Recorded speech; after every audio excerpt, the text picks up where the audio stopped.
A new man is in charge of shaking things up in Washington. His name is Elon Musk. In January 2025, President Donald Trump gave him a very big job. Musk now leads the brand new Department of Government Efficiency, or DOGE. Its main goal is to find and cut waste in the government. The biggest target on Musk's list is the Pentagon. The Department of Defense has a huge budget of $850 billion. Musk believes a lot of that money is wasted. He thinks he can find hundreds of billions of dollars in fraud and abuse. This is a massive task for anyone. Musk is not a typical government leader. He is famous for building companies like SpaceX and Tesla. He is known for moving fast and breaking old rules. Now, he wants to bring that same energy to the military. His department, DOGE, is designed to look at every dollar the Pentagon spends. Musk wants to know where the money goes and if it is being used wisely. He is pushing for more transparency in the military's accounting. He believes that by finding waste, he can free up money for newer, better technologies that can protect America more effectively in the future. The Pentagon is a complex and slow-moving machine. It has its own way of doing things and it does not like to change quickly. Musk's appointment is like putting a rocket engine on an old ship. He is using tools like other transaction authorities or OTAs to buy new technology faster. This method helps bypass the slow traditional procurement process that can take years. He is also looking at the Defense Innovation Unit, or DIU, as a model. The DIU connects the military with new tech companies. Musk wants to make this the standard way of doing business, not the exception. This new mission has sent shockwaves through the defense world. Some people are excited. They think Musk is exactly what the Pentagon needs to modernize and become more efficient. They see him as a visionary who can prepare America for the wars of tomorrow. Others are very worried. They see a powerful outsider trying to change a system he may not fully understand. They fear his aggressive approach could disrupt important programs and relationships. The stage is set for a major battle over the future of the American military. And Musk is leading the charge with his bold ideas. Elon Musk has a very clear and simple idea for the future of warfare.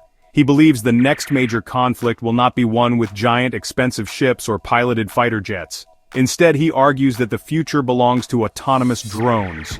Musk has been very public with this view. He has criticized expensive programs like the F-35 fighter jet. He says that a single manned fighter is no match for a large swarm of smart, cheap, and disposable drones. His vision is a military that relies on technology, software, and artificial intelligence to overwhelm its enemies. This is a radical departure from traditional military thinking. His argument is based on simple math and modern technology. An aircraft carrier costs over $13 billion.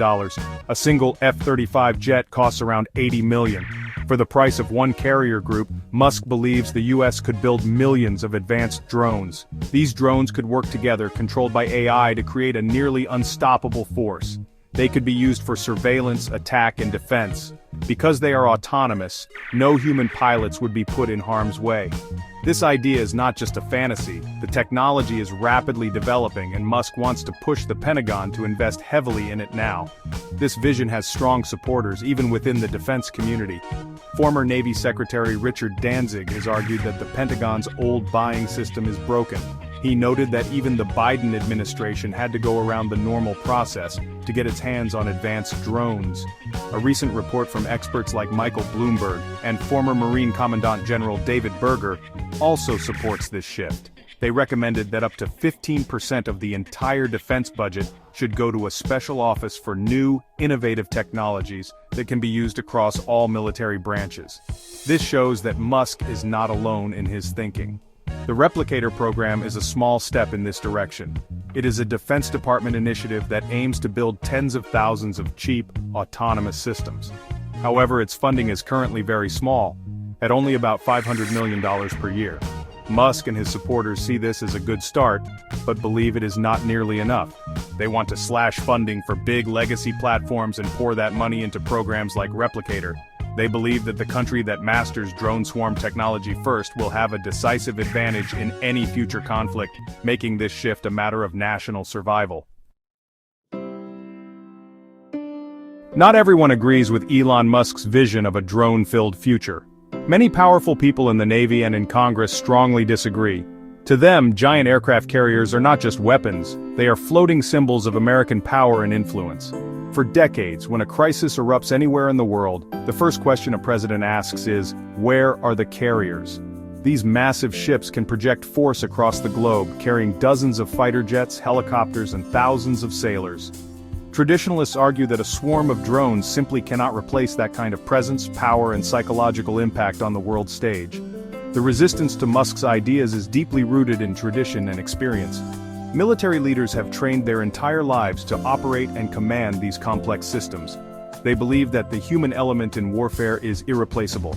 A pilot in an F-35 can make complex moral and tactical decisions in a split second that an AI, no matter how advanced, might not be able to handle. They worry that relying too much on autonomous systems could lead to catastrophic errors or cede too much control to machines. These leaders argue for a balanced approach, integrating new technologies like drones, while still maintaining a powerful fleet of manned ships and aircraft. Congress is another major obstacle to Musk's reforms. Many lawmakers are more concerned with jobs in their districts than with military strategy. Building an aircraft carrier or a fleet of F-35 jets creates thousands of high-paying jobs that last for many years. These large defense programs are spread across many states, creating a powerful political coalition that supports them. When Musk talks about cutting these programs, he is also talking about cutting jobs. This makes many members of Congress very nervous. They are often unwilling to vote against a program that benefits their local economy, even if a better, cheaper alternative exists. This resistance is not just about nostalgia or politics, it is also about proven capability. Aircraft carriers and fighter jets have been the backbone of American military dominance for over 70 years. They have a long and successful track record. Drones, on the other hand, are still a relatively new and unproven technology on a large scale. Military planners are cautious by nature. They are hesitant to bet the nation's security on a technology that has not been fully tested in a major conflict. They argue that while drones are useful, they should supplement, not replace, the powerful and proven platforms that have kept America safe for generations. The U.S. Navy is now caught in the middle of this intense debate. It stands at a critical crossroads, facing a difficult choice between its celebrated past and a radically different future. On one side are the traditionalists who defend the massive investment in aircraft carriers and large warships. On the other side is Elon Musk, pushing his vision of a nimbler, tech-driven force built around autonomous systems. This is not just an argument about what kind of weapons to buy. It is a fundamental disagreement about the future of war and America's place in the world. This debate will shape the country's power for decades to come. The pressure to change is growing stronger every day. A major concern is the speed of shipbuilding. In 2024, reports showed that the U.S. Navy built only 12 new warships. In that same year, China, America's main strategic rival, built 30. This production gap is a serious warning sign. Supporters of Musk's reforms argue that the U.S. cannot win a numbers game by building expensive, complex ships slowly. They believe the only way to compete is to change the game entirely by mass-producing cheaper, smarter, and more effective systems like drones. The current path, they warn, leads to a smaller and less capable fleet. The choice the Navy makes has enormous consequences. If the traditionalists win, the U.S. will continue to spend hundreds of billions on large, manned platforms. This strategy relies on the belief that these systems will remain dominant and can survive in a future battlefield filled with advanced missiles and cyber attacks. If the U.S. is wrong, it could find its most expensive assets are vulnerable and obsolete, leaving the nation exposed. It would be a catastrophic failure of strategy, one that America might not be able to recover from quickly in the middle of a major global conflict. On the other hand, if Musk's vision prevails, the U.S. military will look very different. It would be a force more reliant on technology from places like Silicon Valley than on traditional defense contractors. Companies that specialize in AI and software like Palantir could become the new giants of the defense industry. This path also has risks. The technology might not develop as quickly as hoped, or enemies could find ways to counter it. The decision is not easy, and the stakes could not be higher. The path America chooses will determine whether it remains the world's leading military power or falls behind in a new era of technological warfare.